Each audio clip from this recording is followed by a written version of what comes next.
بسم اللہ الرحمن الرحیم۔ آئیے ہم سب کتا اور بلی کی دو عجیب کہانی رسول اللہ صلی اللہ علیہ وسلم کی زبانی سنتے ہیں۔ یہ دونوں واقعات سچے ہیں۔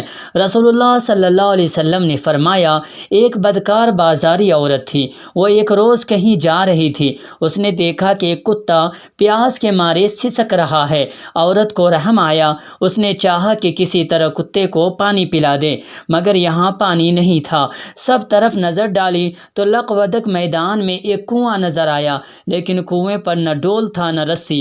وہ پریشان تھی کہ پانی کس طرح نکالے۔ اس کو کچھ خیال آیا۔ وہ چمڑے کا موزہ پہنے ہوئے تھی، جسے عربی میں خف کہتے ہیں۔ اس نے پاؤں میں سے موزہ نکالا، سر پر سے اوڑھنی اتاری اور اوڑھنی کے کنارے میں ایک موزہ باندھ کر کنویں میں لٹکا دیا۔ چمڑے کے موزے نے ڈول کا کام دیا اور اوڑھنی نے رسی کا۔ اس طرح اس نے پانی نکال کر کتے کے منہ میں پانی ٹپکایا، جو پیاس سے دم توڑ رہا تھا۔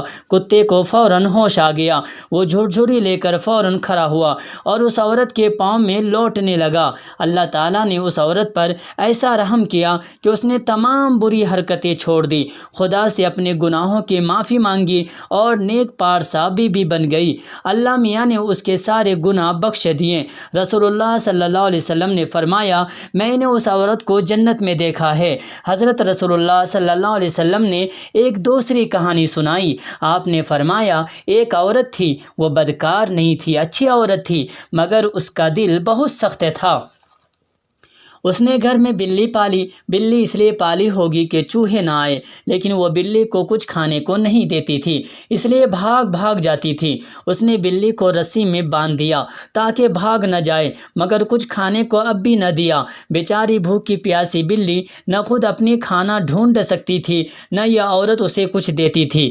کئی روز تک وہ بھوکی پیاسی رہی، یہاں تک کہ مر گئی۔ ہمارے حضرت رسول اللہ صلی اللہ علیہ وسلم نے فرمایا، اس عورت کو میں نے دوزخ میں دیکھا ہے۔ جناب رسول اللہ صلی اللہ علیہ وسلم کے ساتھیوں نے یہ باتیں سنی تو عرض کیا، یا رسول اللہ، کتے بلیوں کے ستانے میں بھی عذاب ہے؟ ہمارے حضرت صلی اللہ علیہ وسلم نے جواب دیا، ضرور، اور نہ صرف کتے بلی میں بلکہ ہر ایک جاندار کے ستانے میں عذاب ہے، اور اس پر رحم کرنے میں ثواب ہے۔